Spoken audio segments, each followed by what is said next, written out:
Welcome to Penrose Learning, where we make understanding easy.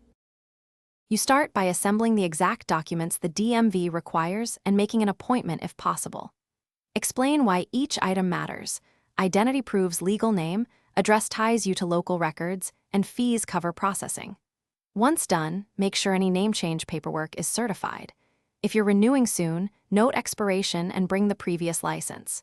This reduces rejections and extra trips, so you get to the counter ready and avoid wasting time. You proceed to the DMV, check in, and hand over your documents. This is where accuracy matters. Explain how staff will verify identity, administer vision or knowledge tests, and take your photo. Follow instructions to avoid retakes. Once tested, sign digital or paper forms and choose delivery method for the new license.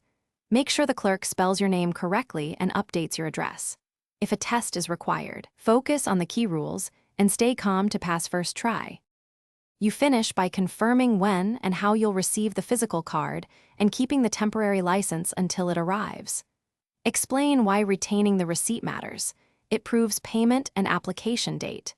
If there's an error, immediately ask to correct records and request supervisor review so corrections are time-stamped. Should documents be rejected, get a written list of what's missing and the fastest remedy. This prevents repeated visits and gets your updated license issued without extra delay. Thanks for watching. If this was helpful, leave a like and consider subscribing. See you next time.